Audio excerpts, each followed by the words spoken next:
صلی علی بسم اللہ الرحمن الرحیم اللہم صلی علی سیدنا محمد وعلی آل سیدنا محمد وبارک وسلم۔ السلام علیکم ورحمۃ اللہ وبرکاتہ۔ اپنے اگلے سیگمنٹ کے ساتھ ہم حاضر ہیں۔ ہم نے شروع کیا اپنا یہ پروگرام، پہلے ہم نے دیکھا کہ ہمارا مقصد کیا ہے اس پروگرام کو کرنے کا، اور ہمارا مقصد کیا ہے اس زندگی کا، اس دنیا میں رہنے کا۔ پھر ہم نے اسے آگے چل کے بات کی کہ اللہ تعالیٰ نے وحی کا انتظام کیا ہماری تربیت کے لیے، پھر ہم نے وجدان کی بات کی، عقل کی بات کی، پیغمبروں کی بات کی۔ ہم پیغمبروں کی بات کرتے کرتے ہم جہاں پہ لاسٹ ہم نے چھوڑا تھا وہ تھا کہ ابراہیم علیہ السلام جو ایک اولو العزم اللہ کے رسول ہیں، ان پہ ہم نے کہا تھا کہ ہم کو تھوڑی سی بات زیادہ کر دیں گے، کیونکہ آپ کا تعلق جو ہے رسول اللہ صلی اللہ علیہ وسلم سے ہے، کیونکہ ان کی نسل میں آپ آتے ہیں۔ ہم نے کہا ابو الانبیاء ہیں وہ، اور کئی انبیاء ان کی نسل میں آئے، زیادہ تر بنی اسرائیل میں، یعنی اسرائیل نام تھا اسحاق علیہ السلام کا، جو ان کے دوسرے بیٹے تھے، اور جو پہلے بیٹے تھے جو کہ ایک دوسری ماں سے جن کا نام تھا ہاجرہ علیہ السلام، ان کے بیٹے اسماعیل ہوئے، اور جو سارہ تھیں ان کے بیٹے اسحاق علیہ السلام ہوئے۔ تو جو سارہ تھیں وہ پہلے ابراہیم علیہ السلام کی وائف تھیں۔ اب ان کا قصہ یہ ہے کہ ابراہیم علیہ السلام بابل جو جگہ ہے، بیبلون عراق میں، وہاں سے ان کی جو سٹوری ہے وہ شروع ہوتی ہے کہ انہوں نے وہاں پہ ایک تو حق کو پہچانا، اللہ تعالیٰ نے ان کو یہ صلاحیت دی کہ انہوں نے حق کو پہچانا، اور وہ اللہ تعالیٰ کی وحدانیت پہ بلیو کرنے لگے۔ پھر اللہ تعالیٰ نے اس سے آگے بڑھ کے ان کو یہ پیغمبری کا جو کام تھا وہ دیا، اس کے لیے چن لیا۔ اللہ تعالیٰ چن لیتا ہے، یعنی واللہ یفعل ما یشاء و یختار، اللہ تعالیٰ جو چاہے کرو، جس کو چاہے چن لے۔ تو اللہ تعالیٰ نے ان کو چن لیا تھا اس کے لیے کہ ان سے یہ کام لینا ہے، بہت اہم کام لینا۔ تو انہوں نے جب اپنی قوم میں اور ان کے والد کے متعلق، آزر کے متعلق یہ ہے کہ وہ تو رکھوالے تھے، وہ جو بت کدا تھا اس کے دیکھ بھال کا کام بھی ان کے ذمہ تھا، اور انہی کے بیٹے کو یہ کام سپرد ہوا کہ اس کے خلاف وہ بات کرنی ہے، جو یہ غلط عقائد صلاحیت کر گئے انسانیت میں۔ تو انہوں نے وہ بات کی، پھر مختلف آرگومنٹ سے، مختلف دلیلوں سے ان کو ثابت کرنے کی کوشش کی، جس میں انہیں بہت زیادہ کامیابی نہیں ہوئی۔ ان کی بیوی سارہ اور ان کا بھتیجا لوط علیہ السلام یہ تھے جو ان کے ساتھ مسلمان ہوئے۔ پھر وہ جو سارا قصہ ہے کہ انہوں نے وہ بتوں کو توڑ کر ایک طرح سے ایک نیا آرگومنٹ ان کے سامنے پیش کرنے کی کوشش کی، کہ وہ بڑے بت کے پاس وہ جو جس چیز سے توڑا تھا، جس ڈنڈے سے، اس کو رکھ دیا، اور وہ جو آرگومنٹ ہے پورا کہ جی یہ اگر یہ کام نہیں کر سکتا، توڑ نہیں سکتا، تو پھر آپ اس کو پوچھتے کیوں ہیں، وہ پھر کیا کام کرے گا آپ کا۔ بہرحال سزا میں ان کے لیے یہ طے ہوا کہ انہیں جو ہے آگ میں پھینک دیا جائے گا۔ تو وہ انتظام ہوا، آگ جلائی گئی، اس کے اندر جو ہے وہ ان کو پھینک دیا گیا، اور اللہ تعالیٰ نے ان کو یہ یقین اور وہ اطمینان دیا تھا کہ وہ اس پہ راضی ہوگا کہ ٹھیک ہے، یہ حق کے ساتھ ہوں میں، اور میں کھڑا ہوں۔ اور یہ چیزیں، یعنی یہ پیغمبروں کو اللہ تعالیٰ اتنی ہمت دیتا ہے۔ آگے چل کے ہم دیکھیں گے آپ صلی اللہ علیہ وسلم کی لائف میں بھی کئی ایسے ٹائم آئے جن میں اللہ تعالیٰ کی مدد شامل تھی، اور ان کو اتنا اسٹرینتھ اور اتنی ہمت دی کہ انہوں نے اس کو قبول کیا، اس پریشر کو لیا اپنے اوپر۔ تو ابراہیم علیہ السلام کو پھر اللہ تعالیٰ نے، ظاہر ہے کہ وہ ہمیں پتہ ہے کہ وہ النار کونی بردن وسلام علی ابراہیم، تو وہ پھر ٹھنڈی ہو گئی آگ، اور اس نے پھر ابراہیم علیہ السلام نے وہاں سے ہجرت کی اپنے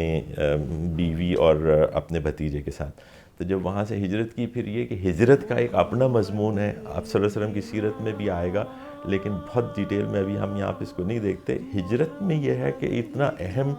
اور اتنا بڑا کام ہے کہ اس کے ہجرت و جہاد، ہجرت اتنا بڑا کام ہے کہ اللہ تعالیٰ پھر آپ کی، جو لوگ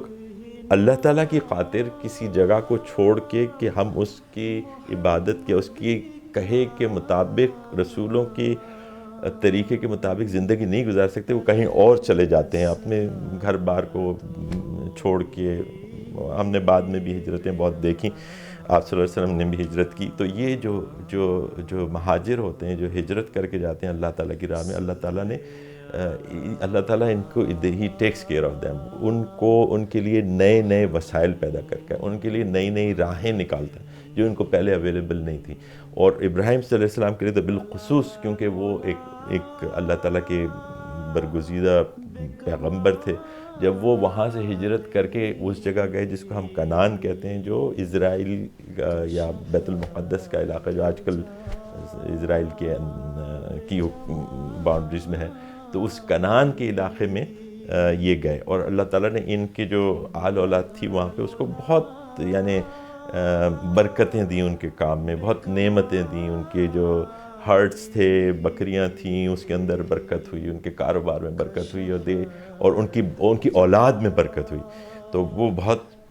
بڑے پیمانے پہ وہ پھیلتے چلے گئے، اور جو لوگ وہاں پہ تھے وہ ان کی اس اللہ تعالیٰ کے جو یہ فیورز تھے ان کے لیے، جو رحمتیں تھیں، جو کرم تھا، جو فضل تھا، اس کو دیکھ کے وہ حیران بھی ہوتے تھے. تو وہ وہاں پہ ایک یہ ہم بات کر رہے ہیں اس علاقے کی جو ریڈ سی، جو آپ اگر آج بھی دیکھیں بحر احمر کے دونوں سائڈ کا علاقہ ہے، یہاں پہ ایک قبیلہ آباد تھا، اس کا نام تھا بنی جرہم.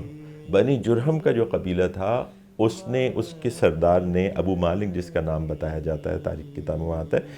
اس نے اپنی بیٹی آپ سے بیاہی، وہ تھی ہاجرہ. اب یہ اسرائیلیات کے اندر جو روایات ان کے حضرت اسماعیل کے اور ہاجرہ کے رتبے کو کم کرنے کے لیے انہوں نے جو اپنی جو بہت ساری چیزیں گھڑ لی تھیں، ان میں سے یہ بھی تھی کہ وہ ہاجرہ جو تھیں، وہ سارا جو ان کی پہلی بیوی تھی علیہ السلام، ابراہیم علیہ السلام کی، ان کی کنیز تھیں یا ان کی باندی تھیں. یہ بات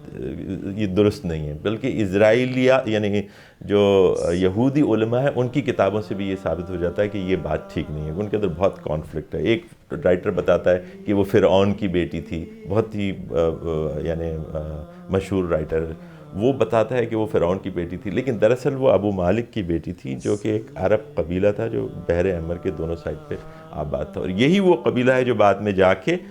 مکے میں بھی آباد ہوا. ہم اس کے بعد بات کریں گے کہ ابراہیم علیہ السلام کو یہ حکم ہوا کہ آپ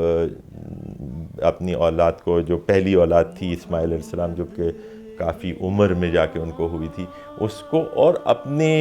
بیوی کو جو اس کی ماں تھی یعنی ہاجر علیہ السلام، ان کو لے آ کے ایک ایسی جگہ جہاں پہ بالکل ہی ویرانی تھی، کچھ بھی نہیں تھا وہاں پہ، وہ بے آب و گیا وادی میں چھوڑ کے آ جائیں اور اللہ کے بھروسے پہ چھوڑ کے آ جائیں. اللہ تعالیٰ نے بڑے امتحان ابراہیم علیہ السلام سے لی، اور اسی کے بدلے میں ان کی اتنی نعمتیں، اتنی برکتیں دی کہ ان کی آل اولاد کے اندر انبیاء، اور وہ پھیلتی چلی گئی ساری دنیا کے اندر. اور بنی اسرائیل تو شاید اتنے نہیں پھیلے، کیونکہ وہ تو آج بھی آپ دیکھیں تو چند لاکھ یعنی ملینز میں وہ ہیں. اور جب آپ آل ابراہیم کو اس طرف سے دیکھتے ہیں، اسماعیل علیہ السلام اس شاخ سے، تو ہم دیکھتے ہیں کہ بلین سے زیادہ جو ہے نا وہ مسلمان ہیں، جو کہ ان کی امت میں آتے ہیں. ظاہر ہے کہ ان کی اپنی اولاد بھی بہت زیادہ ہے، اور پھر ان کی امت بھی بہت ترقی کر کے بہت آگے تک پہنچی. اقول قولی ھذا واستغفر اللہ لی ولکم ولسائر المؤمنین. محمد